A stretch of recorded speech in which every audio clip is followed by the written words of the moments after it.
Student, good morning. आप लोगों का बालाजी कॉमर्स प्रोफेशनल क्लासेस में स्वागत है।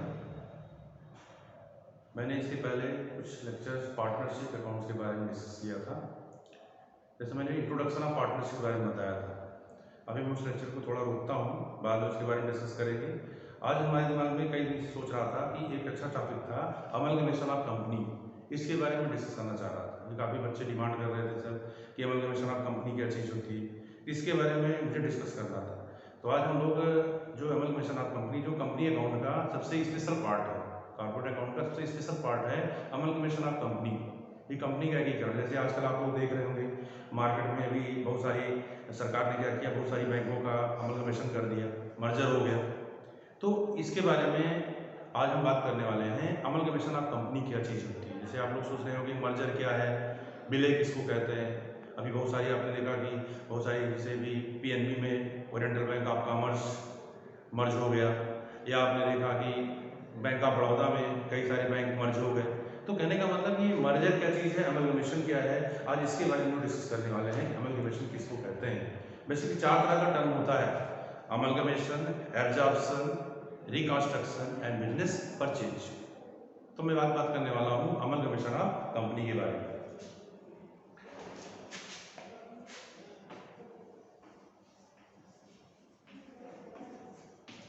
Amalgamation of company, amalgamation of company क्या चीज होती है, आज इसके बारे में हम डिस्कस करेंगे। अमलगमेशन ऑफ कंपनी, कंपनी का एकीकरण। इसके पहले हमारा कंपनी एक्ट 1956 इंप्लीमेंट होता था। अब अमलगमेशन के ऊपर हमारा एक्ट लागू होता है, इंडियन कंपनी एक्ट 2013। सेक्शन इसके जो इंप्लीमेंट होते हैं, इंडियन कंपनी एक्ट 2013, इसके जो सेक्शन इंप्लीमेंट होते हैं, इसमें सेक्शन 232 से लेकर 240 जो इंडियन कंपनी एक्ट डिफाइन करता है। चीज अमलगमेशन क्या चीज है, अगर देखा जाए अमलगमेशन में बेसिकली 2 पैटर्न हुआ करते थे। जैसे अगर हम बात करें अमलगमेशन ऑफ कंपनी में कि 2 पैटर्न होते थे। एक पैटर्न हमारा था ओल्ड पैटर्न,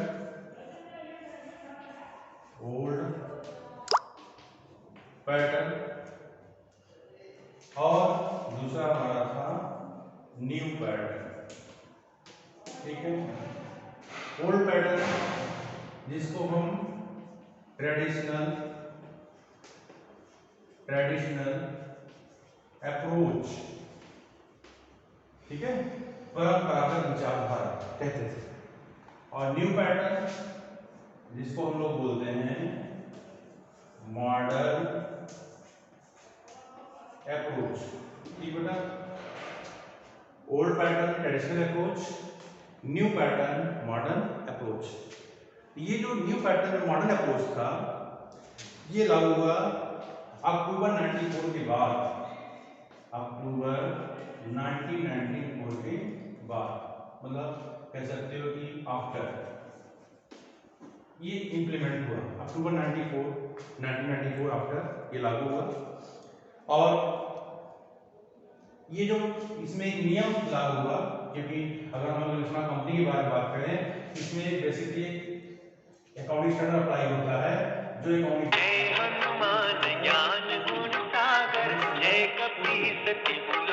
बोलते हैं अकाउंटिंग स्टैंडर्ड 40, जो ये अमलगमेशन ऑफ कंपनी के ऊपर इंप्लीमेंट होता है।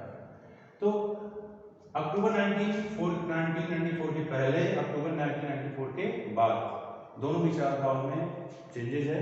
तो अक्टूबर 1994 के पहले ओल्ड अप्रोच करते थे, ट्रेडिशनल अप्रोच, परंपरागत विचारधारा।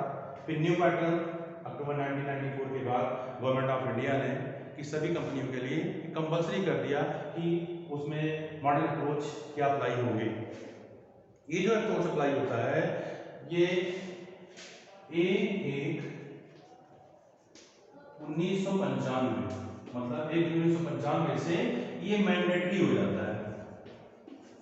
मैंडेटरी मतलब आदेशात्मक प्रकृति का है, जो 1995 से ये मैंडेटरी है, सब कंपनियों के लिए कंपलसरी होता है कि उनको इस पैटर्न पे कार्य करना पड़ता है, जो 1/1/1995 से। और ये इम्प्लीमेंट होता है 1/4/1995। अब पहले बात करता हूँ ओल्ड पैटर्न जैसे क्या होता था। ओल्ड पैटर्न में 4 टर्म होते थे। पहला टर्म था अमलगमेशन, ठीक है, अमलगमेशन। दूसरा टर्म था एब्जॉर्प्शन, एब्जॉर्प्शन अमलगमेशन को कहते हैं एकीकरण, एब्जॉर्प्शन कहते हैं सम्मिलन। तीसरा टर्म हमारा था रिकंस्ट्रक्शन, रिकंस्ट्रक्शन। अब रिकंस्ट्रक्शन दो तरह का होता है, इंटरनल और एक्सटर्नल। तो इसको जो रिकंस्ट्रक्शन जो था वो कौन सा था, एक्सटर्नल था, एक्सटर्नल रिकंस्ट्रक्शन, ठीक है, बाह्य पुनर्निर्माण। और चौथा था बिजनेस परचेज, बिजनेस परचेज, ठीक है। ये 4 तरह के टर्म होते थे। अमलगमेशन इसको एकीकरण कहते हैं, एब्जॉर्प्शन इसको सम्मिलन कहते हैं, रिकंस्ट्रक्शन जिसको बोलते हैं पुनर्निर्माण। 2 तरह का रिकंस्ट्रक्शन होता था, इंटरनल और एक्सटर्नल। तो इसमें कौन सा रिकंस्ट्रक्शन किया जाता था, एक्सटर्नल। और अगला था बिजनेस परचेज, ठीक है। तो एकीकरण, सम्मिलन, पुनर्निर्माण, कौन सा पुनर्निर्माण, बाह्य पुनर्निर्माण, और बिजनेस परचेज व्यवसाय का क्रय। ये 4 टर्म होते थे। लेकिन अक्टूबर 19 ये क्या था, ये बिफोर था, बिफोर अक्टूबर 1994। और ये हमारा क्या था, ये आफ्टर अक्टूबर 1994। तीसरा जो स्पेशल डेट है अक्टूबर 1994 है। अक्टूबर 1994 के पहले 4 तरह के कोर्स थे, मतलब 4 तरह के पैटर्न थे, amalgamation, absorption, reconstruction, business purchase. चारों की थियरी अलग होती थी, चारों का न्यूमेरिकल पैटर्न भी अलग होता था। लेकिन अक्टूबर 1994 के बाद गवर्नमेंट ऑफ इंडिया के अधीन जो कार्य करता है CSATU, ICAI, the institute of chartered accountant of India, उसने अपना एक नियम लागू किया जो अकाउंटिंग स्टैंडर्ड 14 के रूप में लागू किया गया। और ये 1/1/1995 से मैंडेटरी हुआ, मतलब आदेशात्मक प्रकृति का हुआ, और इफेक्ट हुआ है 1/4/1995 से इफेक्टेड हो गया, मतलब 1/4/1995 से ये इफेक्टेड हुआ, ठीक है, ये लागू हुआ। अब क्वेश्चन ये उठता है कि ये चारों टर्म क्या थे, पहले इनके बारे में डिस्कस करते हैं। फिर अक्टूबर 1994 के बाद ये जो मॉडर्न अप्रोच आया, इन सबका एक नाम रख दिया गया, मतलब इन चारों को एक नाम रख दिया गया, किसका, अमलगमेशन। इन चारों का एक नाम रख दिया गया, अमलगमेशन। पहले ये चारों अलग थे, अक्टूबर 1994 के बाद ये हो गया अमलगमेशन। और अमलगमेशन 2 नेचर का बन गया था, एक नेचर था मर्जर और एक नेचर था परचेज, ठीक है। इसके बारे में डिस्कस कर रहे हैं। पहले मैं थोड़ा बता दूं, अमलगमेशन जैसे क्या है, जब 2 कंपनियां, जो 2 व्यवसाय है, 2 से ज्यादा व्यवसाय, जिनके व्यवसाय का सिस्टम एक हो, जिनके व्यवसाय का नेचर एक हो, सेम हो, अगर वो आपस में मिलकर के कोई व्यवसाय करते हैं तो ऐसे व्यवसाय को हम लोग अमलगमेशन कहते हैं, ठीक है।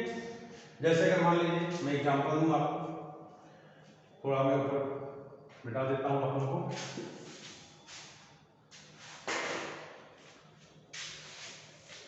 कोई दिक्कत होती है बेटा आप लोग बताइएगा और कमेंट बॉक्स में कमेंट दीजिएगा। चैनल को हमारे सब्सक्राइब करिएगा, लाइक करिएगा और शेयर करिएगा। कोई दिक्कत होगी आपको हम तरह का लेक्चर प्रोवाइड करेंगे। तो जैसे भी बात कर रहा था अमलगमेशन, पहला टर्म अमलगमेशन, दूसरा टर्म एब्जॉर्प्शन, तीसरा टर्म रिकंस्ट्रक्शन, चौथा टर्म बिजनेस परचेज। अक्टूबर 1994 के पहले ये चारों टर्म अलग थे। अक्टूबर 1994 के बाद 1/1/1995 से मैंडेटरी हुआ, जो अकाउंटिंग स्टैंडर्ड 14 था, 1/4/1995 से इफेक्टेड हो गया, और उसका चारों का नाम रख दिया गया अमलगमेशन, और उसको 2 पार्ट में बनाया गया, मर्जर एंड परचेज।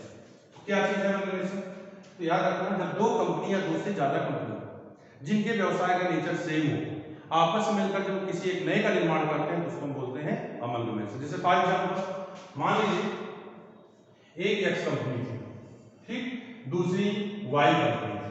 मैं अमलगमेशन के बारे में पहले बात डिस्कस कर रहा हूं। एक्स कंपनी थी, दूसरी वाई कंपनी थी।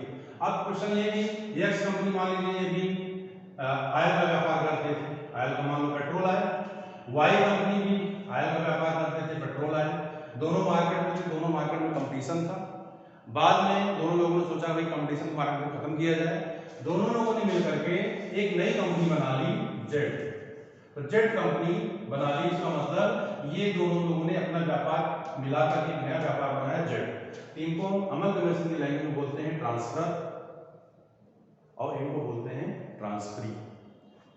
पुराने अप्रोच में, ट्रेडिशनल अप्रोच में, नए अप्रोच में इनको अमल कहा जाता है अमलगमेशन। जो न्यू अप्रोच हुआ ये ट्रांसफर कंपनी थी, ये ट्रांसफरी कंपनी थी। लेकिन ओल्ड अप्रोच में ये वेंडर कंपनी थी दोनों, ये परचेजर कंपनी थी। ठीक है। अब जैसे बहुत सारी चीजें, इससे क्या होता है मार्केट में कंपटीशन खत्म किया जाता है। जैसे फॉर एग्जांपल मान लीजिए दो व्यापारी हैं, सपोज करिए किसी मार्केट में दो व्यापारी अपना बिजनेस करते हैं, भाई एक सपोज करिए चार पकौड़े का ठेला लगाता है, दूसरा चार पकौड़े का ठेला लगाता है। अब दोनों में क्या है, मार्केट में कंपटीशन है। अब दोनों लोगों ने सोचा कि भाई चलिए मार्केट में मोनोपोली बना ले, एक अधिकार बना ले, मैक्सिमम प्रॉफिट कमाएंगे। तो दोनों लोगों ने क्या किया, अपना बिजनेस आपस मिला लिया। इससे क्या होगा कि उनके पास पूंजी ज्यादा हो जाएगी और मार्केट में एक मोनोपोली हो जाएगी, मैक्सिमम प्रॉफिट कमा सकते हैं। तो ये अमलगमेशन आजकल ये बहुत बड़ा कह सकते हैं कि कॉर्पोरेट अकाउंट में सबसे इंपॉर्टेंट वर्ड है, वर्ड से अमलगमेशन। अब क्वेश्चन ये उठता है कि अमलगमेशन मैंने बोला कि दो व्यापार या उससे ज्यादा व्यापार जिनके व्यापार का नेचर सेम हो, आपस में मिलकर जब किसी नए का निर्माण करते हैं तो उसको हम बोलते हैं अमलगमेशन। तो यहाँ हमने बोला है ट्रांसफर कंपनी है वेंडर, ये ट्रांसफर कंपनी। अब बात होती है कि एब्जॉर्प्शन क्या होता है, दूसरा टर्म एब्जॉर्प्शन किसको कहते हैं? एब्जॉर्प्शन बोलते हैं सम्मिलन। सम्मिलन में क्या होता है, जैसे मान लीजिए सपोज करिए एक जेके टायर या जेके कंपनी हो गई, या हमने कहा एक जेके टायर हो गया, एक राल्को टायर हो गया। ठीक है, दोनों मान लीजिए टायर कंपनियां हैं। अब जेके टायर ये भी टायर बिजनेस बनाते हैं, ये भी टायर बिजनेस बनाते हैं। अब सपोज करिए जैसे जेके टायर मान लीजिए बड़ा ग्रुप है, राल्को टायर छोटा ग्रुप है। तो जेके टायर ने क्या किया, राल्को टायर को अपने में मिला लिया। तो इनको हम बोलेंगे परचेजर, इनको बोलेंगे हम वेंडर, पुराने अप्रोच में। और नए अप्रोच में इनको हम कहते हैं ट्रांसफरी, इनको हम बोलते हैं ट्रांसफर। ध्यान रखना है, वेंडर कंपनी को ट्रांसफर बोला जाता है और परचेजर कंपनी को ट्रांसफरी कहा जाता है। ठीक है। अब क्वेश्चन ये, जैसे सबसे अच्छा एग्जांपल आपको दें तो वोडाफोन और हच का। सब लोग मोबाइल चलाते होंगे, मोबाइल का सिम यूज करते होंगे। आज देखिए आप लोग वोडाफोन का सिम यूज करते हो। पहले वोडाफोन कंपनी होती थी, हच कंपनी होती थी। हच भी एक सेवन टेलीकॉम कंपनी थी, जो हचिंसन व्यक्ति के नाम से हच कंपनी का फॉर्मेशन किया गया था, जो उसका फाउंडर था। तो वोडाफोन ने क्या किया कि हच कंपनी को टेक ओवर कर लिया। लेकिन वोडाफोन ने आज हच का व्यापार खत्म नहीं किया, आज भी उसका बिजनेस चल रहा है। अभी जैसे आप लोग देखे होंगे मार्केट में बहुत सारी कंपनियां मर्ज हुई, तो वो भी क्या था, एक तरह का एब्जॉर्प्शन। लेकिन इन सभी टर्म को एक नाम दे दिया गया है अमलगमेशन का। अब बात करता हूं तीसरे में क्या बोला कि अमलगमेशन में क्या होता है, जब कोई बड़ा ग्रुप छोटे ग्रुप को अपने में एब्जॉर्ब कर लेता है, टेक ओवर कर लेता है, जिसको बोलते हैं एब्जॉर्प्शन। अब तीसरा हमारा जैसे तीसरी बात करता हूं, जो आप लोगों को समझ में आ गया होगा। अब मैं तीसरा बात करता हूं। तीसरा मैंने जैसे लिखा है रिकंस्ट्रक्शन, मैंने यहां लिखा है एक्सटर्नल। तो देखिए दो तरह का रिकंस्ट्रक्शन होता है, एक्सटर्नल और इंटरनल। एक्सटर्नल क्या है, इंटरनल क्या है, इसके बारे में थोड़ा डिस्कस कर देता हूं, बाकी आगे बताऊंगा। देखिए जब कोई कंपनी काफी घाटे पे चलती है, काफी लॉस पे चलने लगती है, कंपनी डूबने के कगार पे आ जाती है, दिवालिया होने की स्थिति आ जाती है, तो कंपनी के सभी शेयर होल्डर्स, उसके जो मेंबर्स हैं, डायरेक्टर्स हैं, वो लोग डिसाइड करते हैं कंपनी को दोबारा चलाने के लिए। अगर कंपनी काफी ज्यादा घाटे पे आ गई है, तो अगर वही शेयर होल्डर कंपनी को वाइंडिंग अप कर दे, लिक्विडेट कर दे, और वही शेयर होल्डर को अगर दोबारा टेक ओवर कर ले, खरीद ले, तो उन्हीं को हम बोलते हैं रिकंस्ट्रक्शन। अब रिकंस्ट्रक्शन में कौन सा रिकंस्ट्रक्शन होता है, वो कहलाता है एक्सटर्नल। जैसे कब कोई कंपनी काफी लॉस पे जाएगी, जैसे सबसे अच्छा एग्जांपल दे दें आसाम टी कंपनी का। पहले आसाम टी कंपनी थी, न्यू आसाम टी हो गई। अब आसाम टी काफी घाटे में थी, उसको न्यू आसाम टी ने खरीद लिया। तो जैसे मैं आपसे बात करूं कि इंटरनल एक्सटर्नल, इंटरनल में कंपनी को वाइंड नहीं किया जाता, लिक्विडेट नहीं किया जाता, बल्कि उसकी इंटरनल कंडीशन को सुधारते हैं। जो हमारे पास प्रॉफिट है, हमारे पास जो संपत्तियां हैं, उनको हम रियल प्राइस दिलाते हैं, उससे जो पैसा हमारे पास कलेक्ट होता है, हमारा रिजर्व फंड कलेक्ट होते हैं, उससे अपनी हानियों को हम खत्म करते हैं। तो कंपनी को वहां लिक्विडेट वाइंड नहीं करते। लेकिन कारण क्या होता है कि अगर एक्सटर्नल कंस्ट्रक्शन है, उसमें कंपनी काफी ज्यादा स्थिति खराब हो चुकी है, तो कंपनी को हाई कोर्ट से परमिशन लेना पड़ता है। एक कह सकते हैं कि अपने बोर्ड ऑफ डायरेक्टर्स ग्रुप में प्रपोजल पास करना पड़ता है, उसके थ्रू कंपनी के शेयर होल्डर्स मेंबर्स कंपनी के बाद लिक्विडेट करते हैं, बंद करते हैं, फिर दोबारा वो शेयर होल्डर खरीद लेते हैं। जैसे मान लीजिए मैं एग्जांपल दूं, जैसे कोई भी एग्जांपल ले लें, जैसे मान लीजिए टाटा लिमिटेड ले लेते हैं, ऐसा है नहीं, मान लीजिए मैं कहता हूँ टाटा लिमिटेड है, ठीक है। टाटा लिमिटेड शुरू में काफी घाटे थे, मैं आपको तीसरा टर्म बता रहा हूँ, टाटा लिमिटेड काफी घाटे थे। अब टाटा लिमिटेड के मेंबर्स, उसके डायरेक्टर्स ने डिसाइड किया कि भाई हम कंपनी को दोबारा से फॉर्मेट कर लें, तो उन लोगों ने क्या किया, इसका नाम रख दिया न्यू टाटा लिमिटेड, ठीक है, न्यू टाटा लिमिटेड। कि इससे क्या हुआ, यही शेयर होल्डर जो इसमें मेंबर्स थे यही इसमें भी होंगे, कोई नया नहीं होगा। बट क्या हुआ, यहाँ पर इन्होंने कंपनी को लिक्विडेट किया, मतलब ट्रांसफर कर दिया, वेंडर बेच दिया, यहाँ पे इन्होंने उसको खरीद लिया। ये ट्रांसफर हो गए, ट्रांसफरिंग हो गए। पुराने अप्रोच में इनको हम वेंडर कहते हैं, इनको हम परचेजर कहते हैं। ये विक्रेता है और ये क्रेता है, ध्यान रखना। ट्रांसफर को बोलते हैं हस्तांतरण, बेचने वाला। ट्रांसफरिंग को कहते हैं परचेजर, खरीदने वाला। अब क्वेश्चन उठता है बिजनेस परचेज क्या होता है।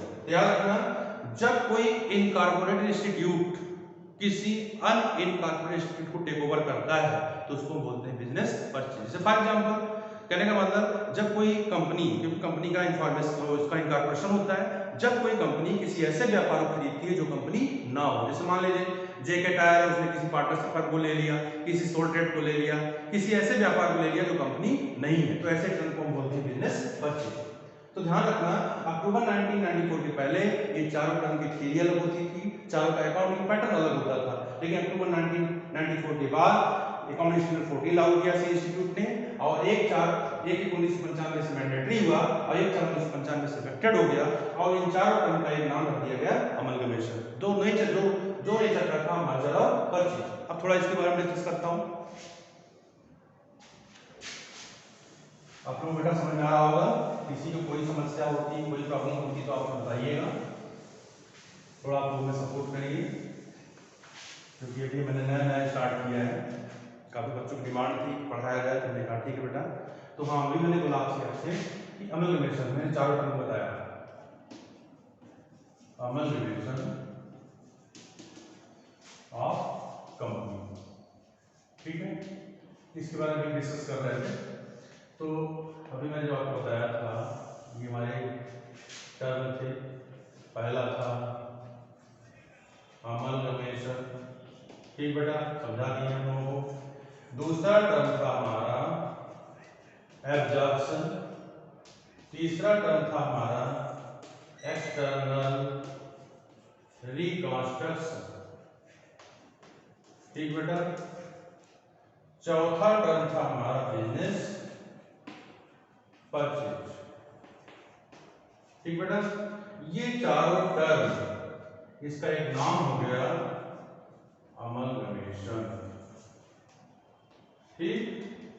ये कब हुआ, आफ्टर अक्टूबर 1994, और इसमें इसको दो पार्ट में बनाया गया, दो पार्ट में।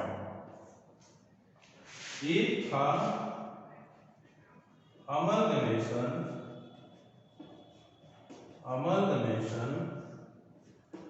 इन द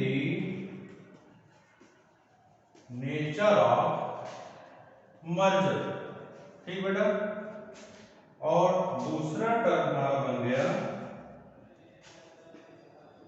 अमलगमेशन इन दी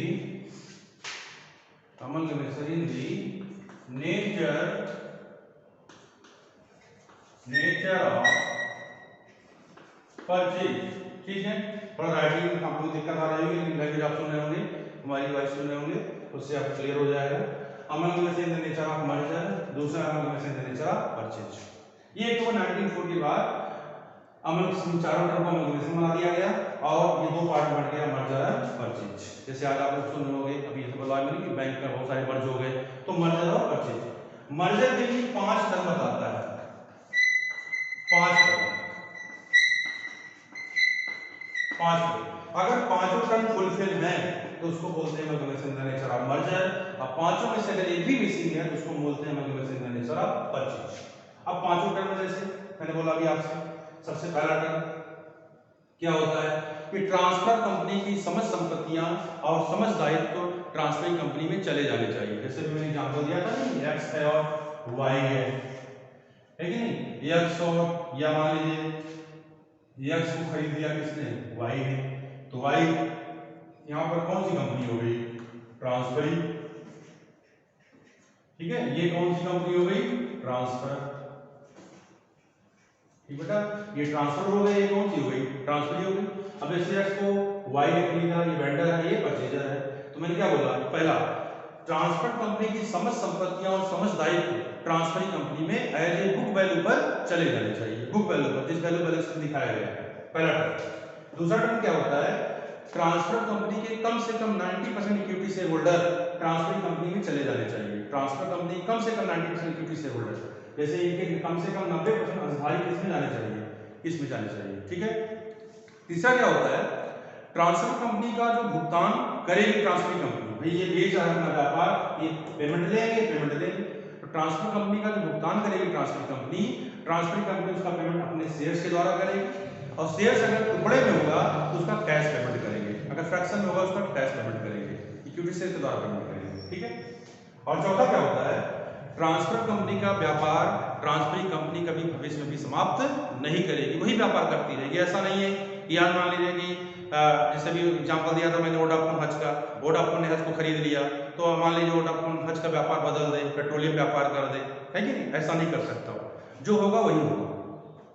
तो ट्रांसफर कंपनी का व्यापार ट्रांसफर कंपनी कभी भविष्य में समाप्त नहीं करेगी। और अगला टर्म है, अगला पॉइंट है कि अगर ट्रांसफर कंपनी और ट्रांसफरी कंपनी के अगर अकाउंटिंग पैटर्न में अगर कोई डिफरेंट है, कोई अंतर है, तो उसको क्या करेगी, दोनों कंपनियां, सॉरी ट्रांसफर कंपनी और ट्रांसफरी कंपनी अगर अकाउंटिंग पैटर्न में अंतर है, तो ट्रांसफरी कंपनी अपने यहाँ एक जनरल एंट्री पास करेगी, एडजस्टमेंट की एंट्री, जिससे वो समाप्त हो जाए। जैसे फॉर एग्जांपल मान लीजिए डेप्रिसिएशन के अपने यहाँ स्ट्रेट लाइन मेथड अप्लाई करते हैं ट्रांसफर, और ट्रांसफर अपने यहाँ रिटर्न डाउन वैल्यू अप्लाई करते हैं, तो दोनों में अंतर आएगा। तो दोनों को अंतर सही करने के लिए ट्रांसफरिंग कंपनी अपने यहाँ एक एडजस्टमेंट की एंट्री पास करेगी। तो आप समझ गए होंगे, ये 5 टर्म अगर फुलफिल हो रहे हैं तो उसको बोलते हैं amalgamation and nature of merger. अगर पांचों में से एक भी मिसिंग है तो उसको बोलते हैं amalgamation and nature of purchase. तो आज मैंने एक जनरल डिस्कशन किया इसके बारे में। अगर आप लोगों को वीडियो अच्छा लगा हो तो इसको लाइक करिएगा, कमेंट करिएगा और सब्सक्राइब करिएगा, आगे आप लोग शेयर भी करिएगा। कोई अगर दिक्कत आती है तो आप कमेंट बॉक्स में कमेंट दीजिएगा। आप थोड़ा हमें, आप लोग थोड़ा सपोर्ट करिए, जिससे मैं आपको एक अच्छा लेक्चर देता जाऊं आप लोगों का। इससे कोई जो प्रॉब्लम है, हर प्रॉब्लम को मैं सॉल्व करता चलूँ। बाकी मैं नेक्स्ट डिस्कस करूँगा। Thank you.